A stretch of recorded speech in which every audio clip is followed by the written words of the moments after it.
নমস্কার, আমি মাম্পি। কেমন আছেন সবাই? আবার একটা ছোট্ট মিনি ব্লগে সকলকে জানাই স্বাগতম।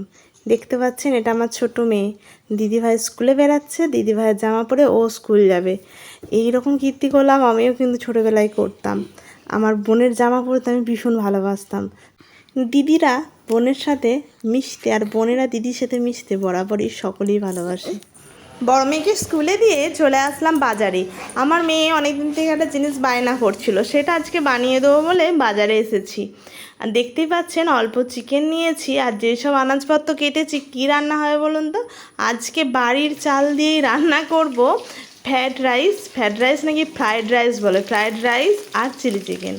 আর তার জন্য সমস্ত উপকরণ আমি কিনে নিয়ে এসেছি, কিন্তু আমি যেভাবে প্রসেসিং করে চিলি চিকেনটা বানাচ্ছি সেটা খেতে কিন্তু দোকানের মতনই হবে, সেইভাবেই কিন্তু চেষ্টা করছি। অনেকে ভাববে চিলি চিকেনে আবার আলু দেয়।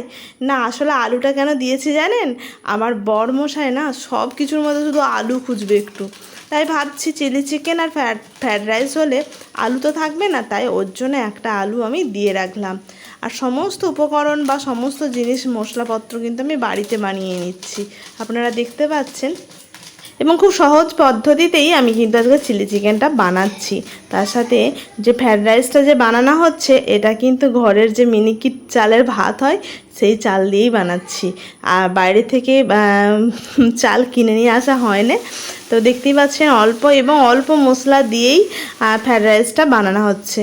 দেখা যাক, মেয়ে যখন স্কুল থেকে আসবে মনে হয় অনেকটা সারপ্রাইজ পাবে।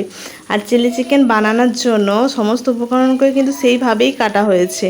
আর এদিকে সব রকমের সস এবং ভিনিগার বাটির জলে মিশিয়ে রেখেছি। আর এদিকে ফ্রায়েড রাইসটা হয়েই এসছে। আর চিলি চিকেনটাও কি সুন্দর ফুটছে দেখলেন। চিলি চিকেনটা নামিয়ে নিলাম এবং নামিয়ে নিয়ে দেখলাম পুরো দোকানের মতো দেখতে হয়েছে, কি ভালোই লাগছে। এবার খাওয়ার পালা। মিষ্টুকে দিয়ে, মিষ্টু তো ভীষণ খুশি, মানে প্রীতি আমার মেয়ে। দেখে নেওয়া যাক প্রীতি খেয়ে কী রেজাল্ট দেয়। আপনারাও দেখতে থাকুন, কি বলে ও, শোনা যাক।